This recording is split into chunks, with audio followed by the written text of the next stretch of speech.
You're going to learn the 3 steps to help you tap into the power of reflective listening skills. And after the tips, you'll have the opportunity to practice in real time with me.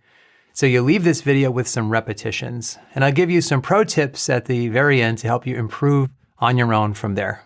Be sure to look in the description below for a list of all the other videos on listening that I have and a link to a free download on the top 5 essential communication skills for professionals. A basic definition of reflective listening is to listen so you understand what the person is saying and then reflect or show the speaker that you have understood them. And this is why reflective listening is so powerful. You are helping people feel heard and understood. I mean, what price would you put on that if somebody was really hearing you and really understanding you? Your reflective listening will also help the other person get their own clarity. That speaker has the opportunity to hear themselves talk through an issue. Sometimes all they need is a sounding board, and listening like this builds trust as well. Let's talk about what reflective listening is not. It's not listening to offer solutions or advice. Obviously, in the course of a relationship, it's possible that advice may come out at some point, maybe even near the end of the same conversation. But giving advice is not part of reflective listening specifically. So if you're a fixer, like I am sometimes, reflective listening may be a challenge for you. You have to resist the temptation to short-circuit the listening process by jumping in with advice before the other person truly feels heard. Counselors and therapists use reflective listening constantly. Now, I'm not a therapist, but reflective listening can be used in your personal or family relationships. If you're a coach, teacher, a supervisor, or have co-workers, you can use elements of reflective listening in lots of situations. In fact, you probably already have moments where you make reflective statements. If your wife tells you, "I finally mailed that package to my sister," you might reply, "You did it." If your best friend says, "This project is such a weight on my shoulders," you might reply, "It's a heavy load." Those are little reflective statements, and reflective listening just dives deeper into those waters. So here are 3 steps, then we'll practice, and I'll finish with some pro tips. First, your top priority will be to listen carefully to understand the other person. We'll usually be listening for their struggle, but we could also be listening for good news as well. But just realizing in the first place that the situation calls for some reflective listening is part of this. Unless you're a counselor, when a person walks in the room and starts talking, it's not always clear what the other person needs from you. So as they talk, listen to understand the big picture. You might be able to tell that something's bothering them, and they may be generally upset, for example. You can sense that they have a challenge or difficulty that they're going through. That's usually a first indicator that you should go into reflective listening mode. This is where you say to yourself, okay, something's bothering them. Now let's do some reflective listening and see where it goes. So I'm starting with this point because for the average listener, it's not always obvious that a conversation is going to go in this direction. You might normally be in problem-solving mode. Either way, once you realize the conversation calls for reflective listening, then listen for anything that gives you clues about the specific emotion or cognitive struggle they are experiencing. Second, make a reflective statement. What exactly is bothering them? Your goal is to understand their emotions at the same level of sophistication that they are expressing them. If all you can express is that they are feeling sad or down, then start there and reflect that. But if you can tell specifically that they are anxious, insecure, or hurt, then you'd reflect back to them that level of detail and nuance.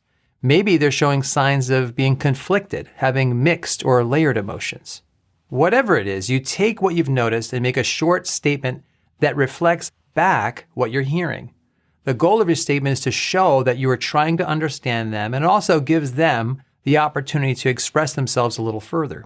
Here are some starter samples, and we'll practice these together in a couple of minutes. I'm going to fill in the emotions in these samples, but these samples work virtually for any struggle. It sounds like you are feeling disappointed. You're feeling helpless about it. You felt embarrassed. Those reflective statements are all about different emotional words the speaker likely already said that you're reflecting back to them. But some people are more likely to tell you about how they think versus how they feel. For example, they might be struggling cognitively about a big decision or trying to understand what's really going on in a situation. So here's what a reflective statement sounds like when the person is talking about what's on their mind. You sound like you are weighing your options. You're not sure what to make of all of it.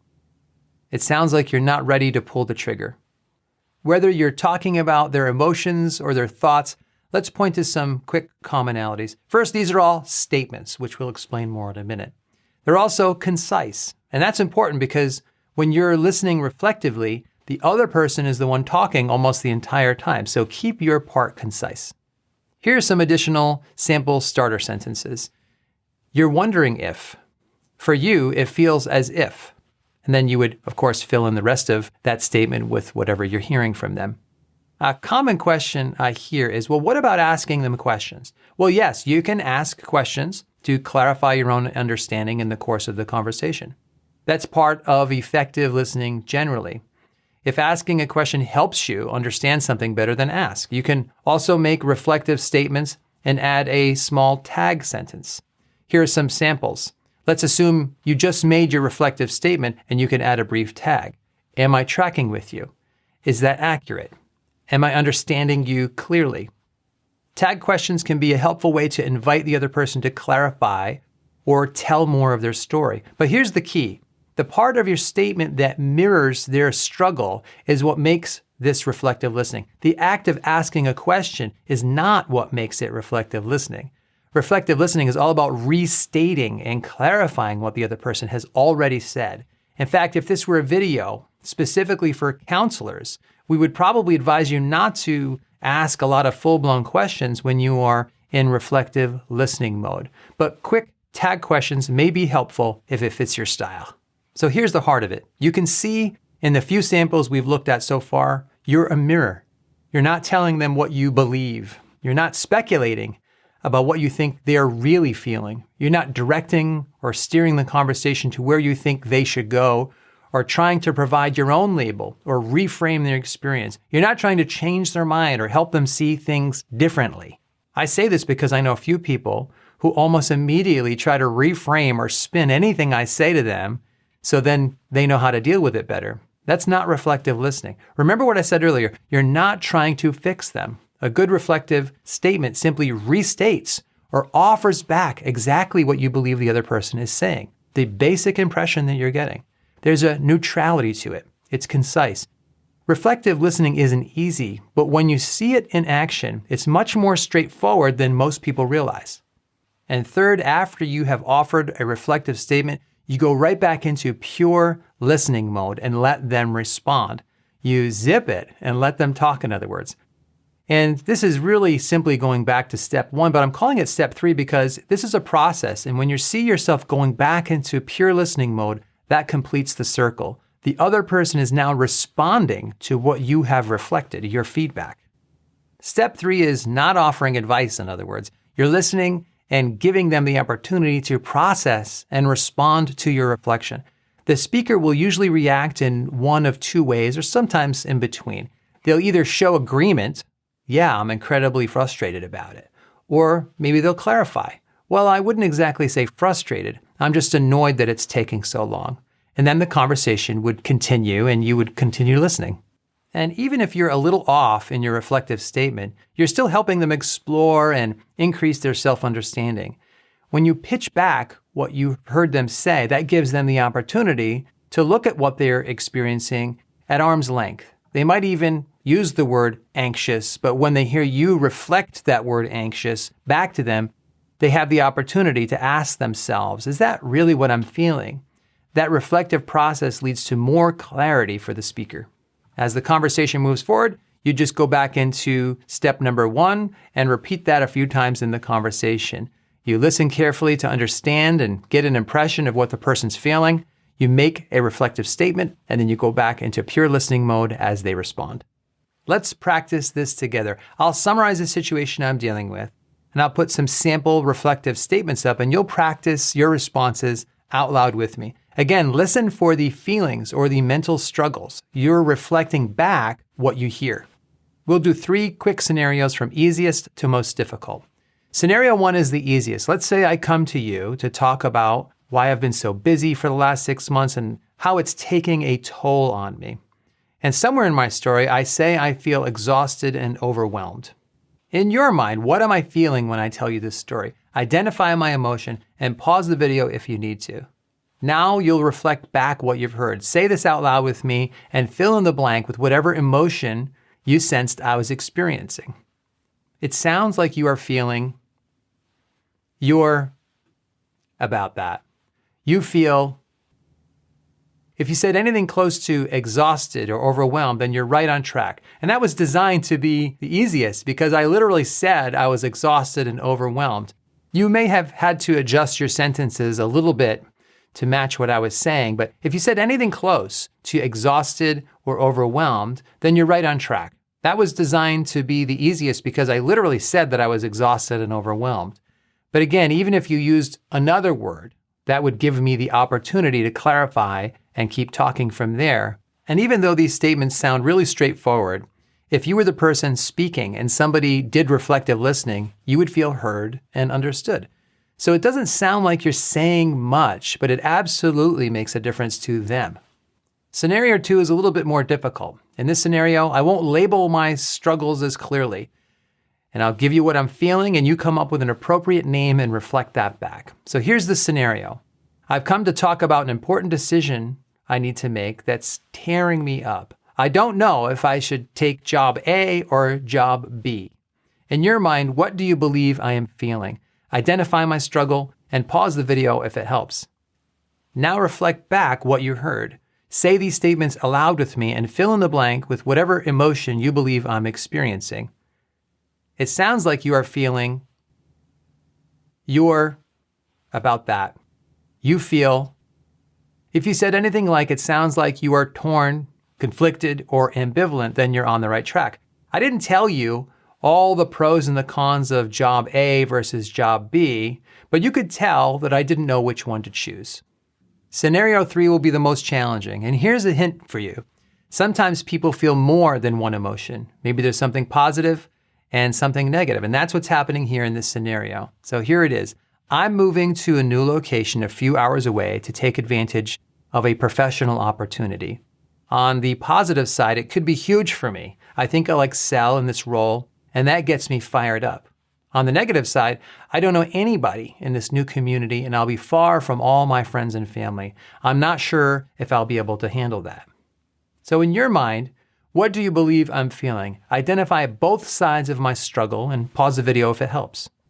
Now reflect back what you heard. We're only going to do this with one statement, so do your best to fill in the 2 blanks aloud with me. It sounds like you are feeling both and. Now the good news is there are multiple right ways to answer this. Here are a few good ways to reflect back what you've heard. It sounds like you're feeling both positives and negatives about this move. It sounds like you're feeling both excited and nervous about this move. And even if you simply said you feel conflicted or you feel mixed emotions, those are still pretty good reflective listening statements. And feel free to rewind and practice the 3 scenarios again, because sample starter sentences can be used for almost any situation, and it'll help you get repetitions. Here are some pro tips to help you get better at this as you move forward. First, reflect back at the same level of nuance they are expressing. Reflective listening can feel so simplistic at first that you may feel stupid saying these reflective statements. To you, it might seem really obvious to say you're feeling anxious, or it sounds like you're feeling depressed. And on the one hand, that might be true. If the person is talking about their struggle for 5 minutes and you oversimplify it too much by saying you feel bad, then yes, Einstein, I feel bad. That's so obvious, it's probably not helpful. To avoid that overly simplistic feeling, do your best to understand and reflect back to them at the same level of sophistication that they are showing you. That might mean you reflect back the various reasons for how they're feeling, or reflect back the most pivotal details of what they've just said. Just be sure to be concise and not take over the conversation. And that takes practice. Now, on the other hand, you might be surprised at how helpful reflecting a basic emotion can be for some people. I was talking to somebody the other day who to me seemed obviously depressed, but they never realized it themselves. They told me that their therapist had said to them, "It seems like you're feeling depressed." And that was a very helpful, reflective moment for them in their therapy session. And that leads to pro tip number 2. Build your vocabulary for emotional and cognitive dilemmas. For example, you may want to Google emotion wheel, and you'll see a circular diagram with basic emotions on the inside of the wheel and increasingly differentiated emotions, each layer moving outward. So sad would be a basic emotion, but loneliness is a more specific type of sadness. Scared is a basic emotion, but anxious or embarrassed are more specific than scared. So as you improve your vocabulary of emotions, you'll be able to reflect back the emotions that people are experiencing with more precision. That adds clarity and adds value because the other person will feel truly heard and understood. And third, reflective listening is truly an art. These are fundamental skills, but you will get better and better at those skills the more you do them. You might feel a bit like a robot at first, but practicing will make it feel more natural. Your timing will be better. Your nonverbal cues will be better. Those are good components of active listening and other related skills that you'll get better at with practice. You may feel more relaxed in time, and that'll help the speaker relax as well. So go out there and start practicing reflective listening so you get better at it. Be sure to download that free PDF I mentioned about the 5 essential professional communication skills that all professionals should have, and a list of other listening skills that I've made. Until next time, thanks, God bless, and I will see you soon.